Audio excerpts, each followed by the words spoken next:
Take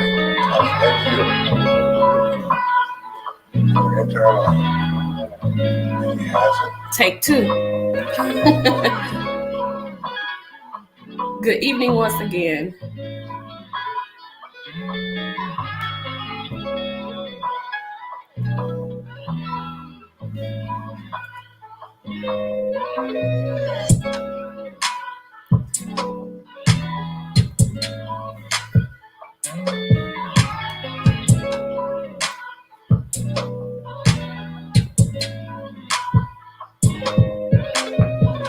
How is everyone this evening? Like I said, here in DFW, we have some very nasty weather. And so that was messing with my internet connection. But I think we are good to go now.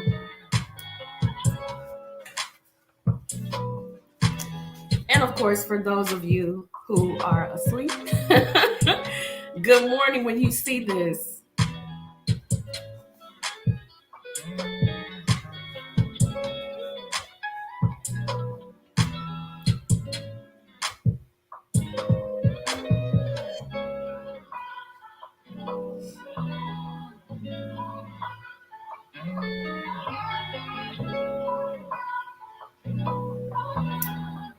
Okay. Well, let's go ahead and get started because we have a delay anyway. So I won't delay you any further. Hello and good evening. If this is your first time seeing this face, I'll introduce myself. My name is Coach Ronnie B. I am the relationship and resiliency coach. And what that means is that I help people discover tools that they can use for their mind, body, and spirit so that they can show up as their highest self every single day of their lives, no matter what life brings to them. And so I'm joining you for day 2 of the Loving Him from A to Z experience. So I wrote these books, Volume 1 and Volume 2 of Loving Him from A to Z. And Volume 1 is the foundation and the infrastructure. Volume 2 is the mindset and the lifestyle. So since we are on day 2, we are going to chapter B because, of course, Loving Him from A to Z goes from literally from A to Z. And so for this chapter, I'm not going to discuss everything because, again, I can't read the whole chapter to you. But in this chapter, I discuss beauty, blended families, problems, and baggage. But tonight, I'm going to focus on just beauty. And yeah, we'll talk a little bit about physical beauty, but I'm going to go far beyond that because I really, I was going to go a different direction with this, but I always ask, look, Holy Spirit, activate and use me. And so what has pricked my heart is the fact that, okay, holding on as women, like our outer beauty, like we can have that on lock easy. We can beat the face, we can have the hair, we can have the nails, we can have the perfect outfit. We can have the shape and everything that's going on, right? But for inner beauty, and you have to excuse me because again, I'm fighting a little cold situation that's been going on. But for inner beauty, that is something that we have to fight to keep.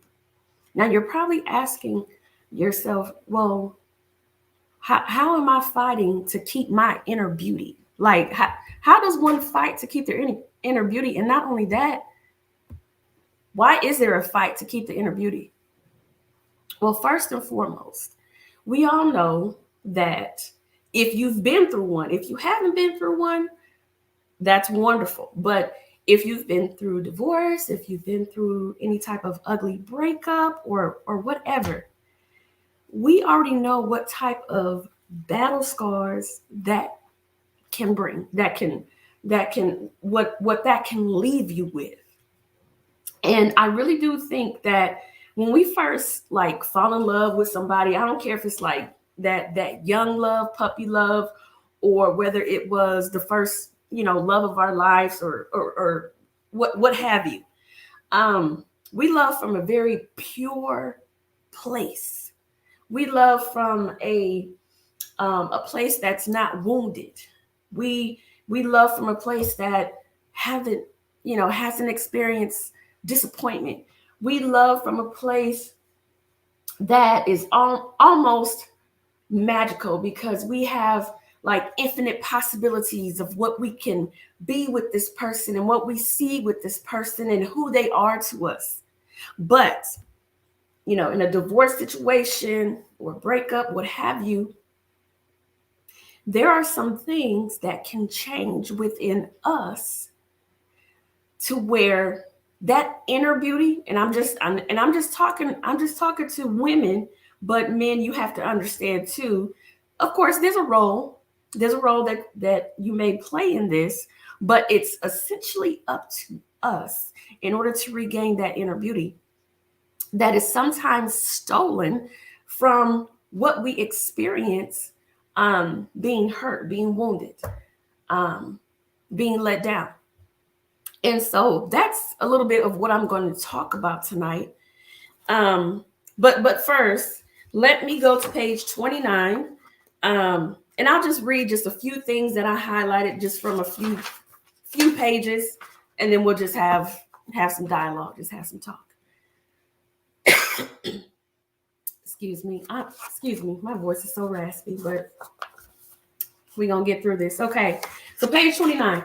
Okay, so this was a scenario that I was talking about as far as what men are exposed to on a daily basis. So perhaps all day long, your husband has been grudgingly engaged to converse while being subjected to, sweet smells of perfume, the clacking of high heels worn by maybe an attractive woman. Um, she may, work very close to him in close proximity, or just women, period. Okay. Um, do you think that after being surrounded by, let's just say, physical beauty, we're not talking about inner beauty yet, we're just talking about physical beauty. He's surrounded by physical beauty all day long. Do you think that once your husband arrives at his castle and turns the key and he opens the door, does he really wants to see his wife looking like she had been hit by a category 5 hurricane? Now, I understand sometimes we have had a day, ladies. We have had a day, right? And so we immediately, you know how we do. We come in, we snapping off the bras. We throwing on the sweats, we got on the bonnets, we got, just all of that, like we're comfortable. And the longer that we're with somebody, like, we just naturally become comfortable. But in your opinion, how many more times do you think that he can win the battle between his eyes and his mind out in this world, then come home and not see his queen um beautiful, beautiful for him? So I don't care if your husband is an upstanding guy. I don't care if he's a deacon. I don't care if he walked the straight and narrow.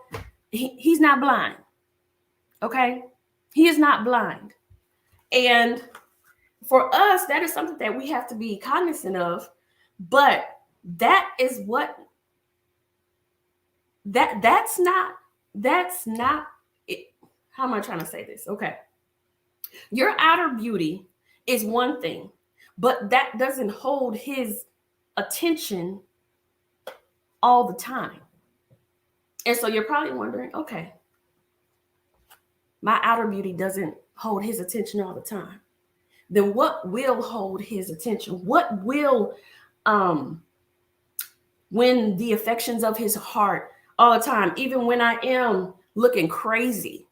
What it is, it's your inner beauty. It's your inner beauty all day, every day. And so at the beginning of the chapter, I had actually quoted, so your outer appearance is the icing, but the inner beauty is the cake itself. It's it's the cake, it's the cake itself. So one thing that and I refer to scripture. So there's nothing worse than an ugly acting pretty woman. Like we've all heard that, right?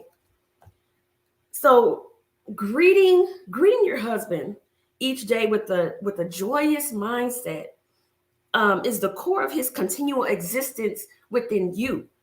Um, because walking around distraught, attitude, not happy with maybe it's not even anything that he's done. You're just not happy with life, sis.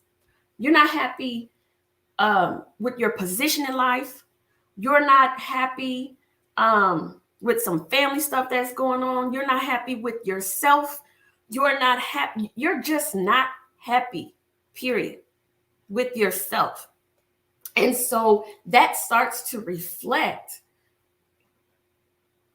and you start to smile less. You start to complain more. Simple things in life that should bring us joy, that should, like, it doesn't even exist anymore because your unhappiness has essentially taken over and has become like a mask that you wear every day. Now you may not notice that you are wearing the mask, but he notices that you are wearing the mask. And so it is covering up your beauty. It's covering up your beautiful heart that you once had.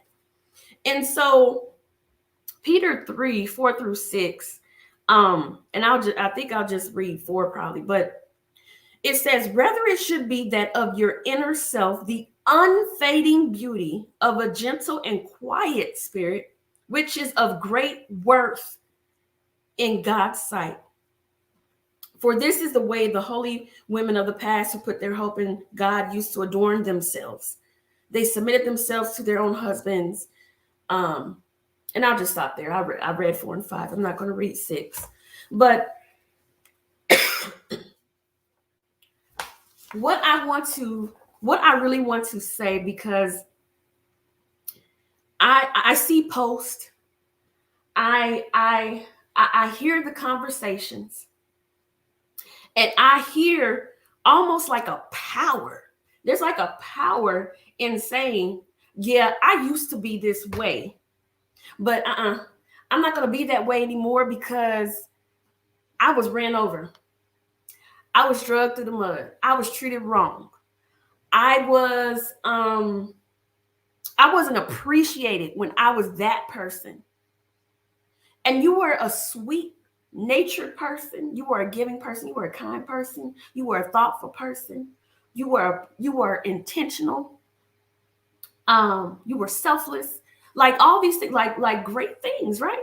Like great things that people usually would look for in a mate. But because whether or not maybe you chose wrong, or if the situation just went crazy, okay, and it no longer served a purpose in your life, what you are essentially doing, you are removing what makes you beautiful, what makes your heart beautiful in a relationship, and you're replacing it with hardness. You're replacing it. You're covering up because you're trying to. I understand, like you're trying to protect yourself. You're trying to protect your heart. You don't want your time wasted, like yada yada, all the stuff, right? But somebody once told me, because I said to myself, that I'm trying to think. I think it was after divorce. I said, you know what? I said, I'm gonna start being this hardcore, cold person because I just don't have the room, I don't have the time. And see that what that is, that's operating from a unhealed space. So identifying those unhealed spaces that you have within your mind and within your heart that doesn't, that doesn't line up with love, with that unconditional love, with that fervent love. You need to check that. You're going to have to check that. Because a mean-spirited woman with malice in her heart and snarling like a pit bull is far from a vision of beauty. And it will certainly tarnish what she got going on outwardly over time. So that means that all of that going on inside of you, it's gonna tarnish your outer view. You're not gonna look as fine to him. You're not gonna be as beautiful. You're not going to be like the apple of his eye that keeps his attention. And what kills me is that, and I'm gonna just say this because I've heard this before, and shame on you if you ever said this. I'm calling you out. Why is he with her? Why is he with her? He don't look like the type of man that would even want to be with her. Why is he with her? She's not that cute. Like, why did he marry her? If you've ever said this, or your homegirl, or your friend, or your mama, your auntie, I don't care who, if you have ever said that, I'm gonna tell you right now, shame on you. Because that woman probably has the most beautiful heart and place for him that he has identified within her, that he can call home, that it's safe, that it's inviting, it's comfortable, it feels like love. That's what he done found. So I like when I have heard that before, like, why is he with her? And I don't know, maybe even guys say it, like why is she with him? Why is she with that dude? Like, what's she seeing that dude? Like look at him. Y'all, I'm telling you. the beauty that fades, like this is gonna get old. It's gonna start to sag. Like, I'm gonna start to sag. I'm gonna get wrinkled and gray and all that, God willing. But guess what? This is one thing that is no longer taught. Like, Big Mama, Medea, Nana, Granny, whoever that matriarch was in our families.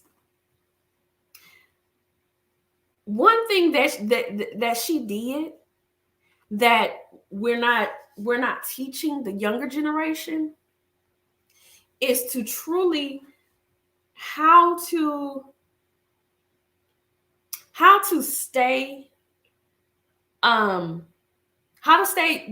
to stay you, not allowing situations or people adjust who you are at the core of who you are.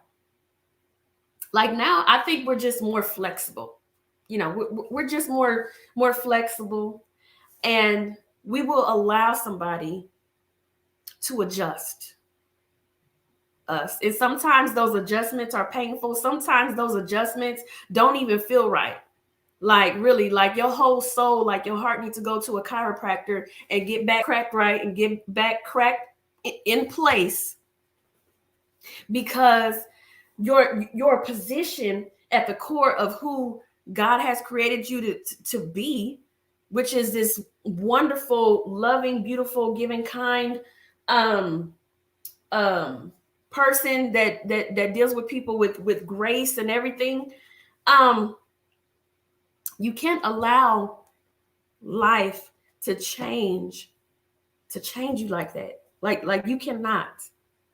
um but anyway, let me read this right quick, because I at least wanted to read all my highlighted things I was going through here quickly, and then I'll let you go.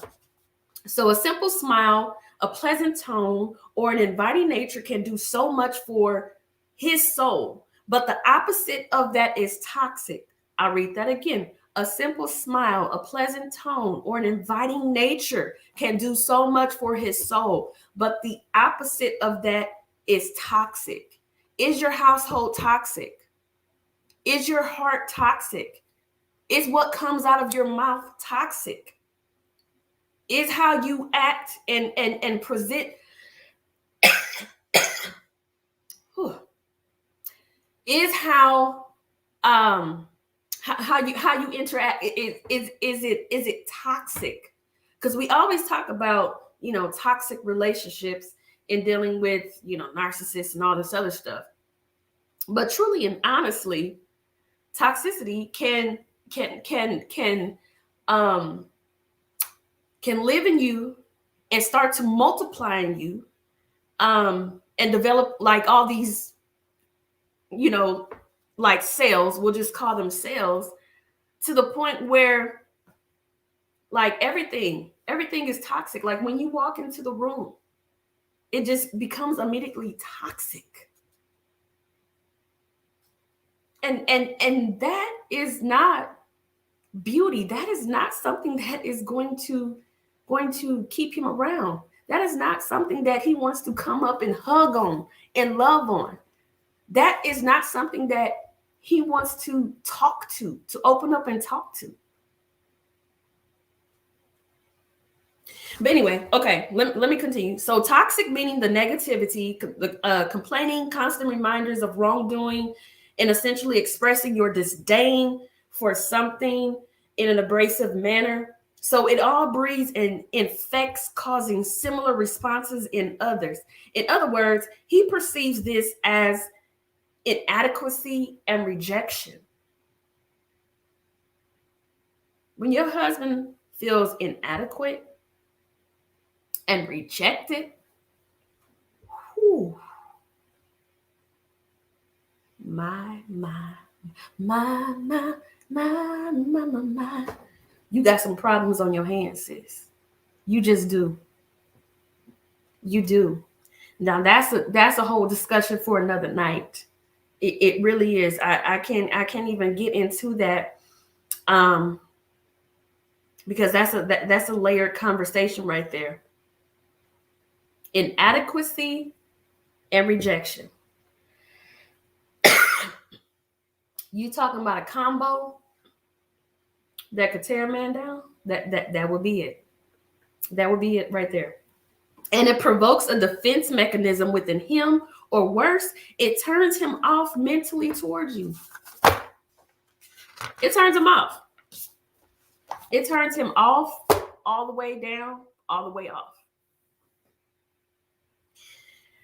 So the reason why I wanted to talk about beauty once again is because I know that we live in a culture where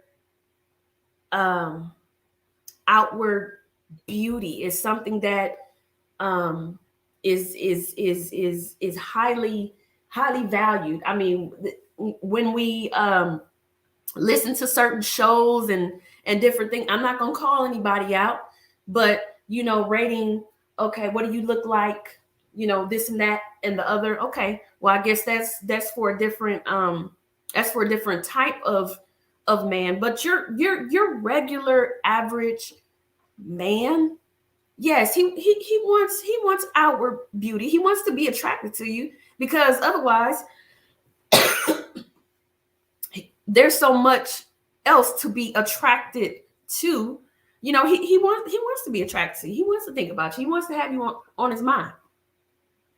But that inward beauty, that's it. That's it right there. So while we are changing everything that we can, to make sure that we keep our outward beauty, whether it's our hair, our lashes, going to get what we go and get. Woo. But anyway, and no shade to anybody, who wants to outwardly, increase in beauty. But make sure that you are remaining beautiful inside. Make sure that what you are saying is there's beauty on your lips. There's beauty when he looks into your eyes. There's beauty when he sits down with you. There's beauty when he lays next to you.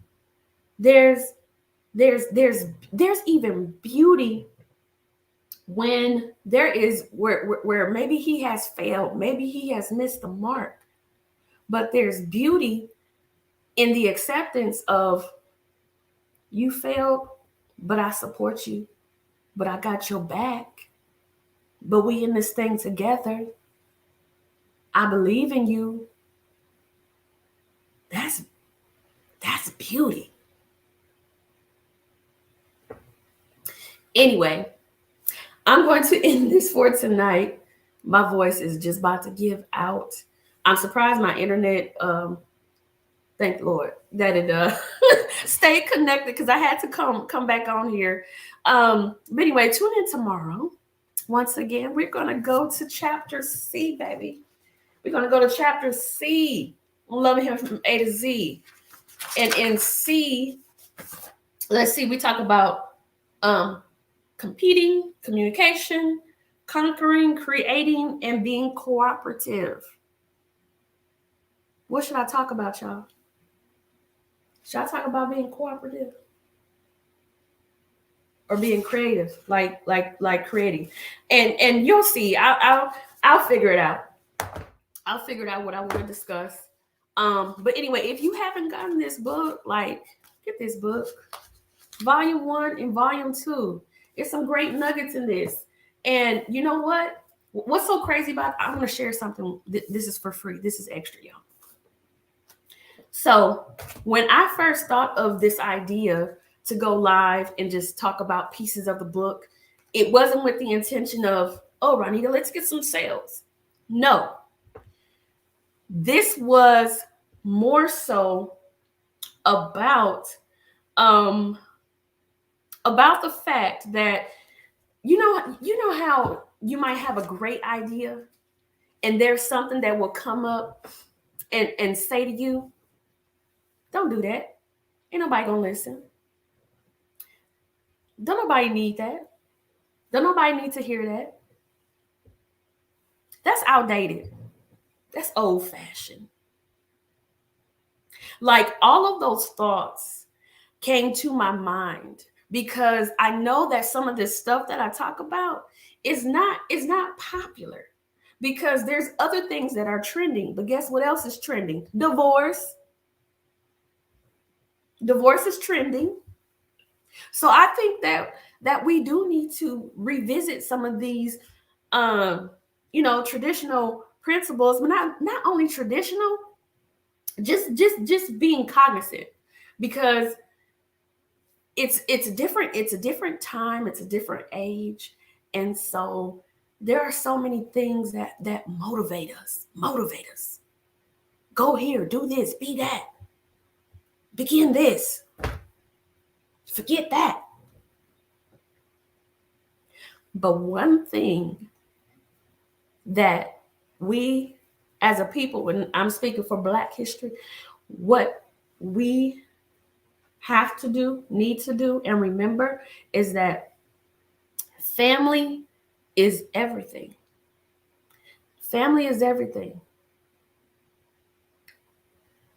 And when you value family, family, when you value family, then there's a certain fight in you.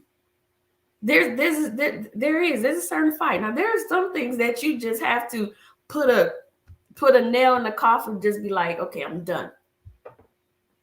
But some of these simple things are things that have been forgotten about. Principles, um, um, just simple principles. But anyway, I'm gonna get off my soapbox. I hope y'all enjoyed this evening. I'm gonna enjoy doing this every day with y'all. I promise y'all won't be this late. But anyway, have a beautiful night. Um, and I'll see you on tomorrow. Bye, Instagram, and bye, Facebook and YouTube land. I appreciate y'all so much.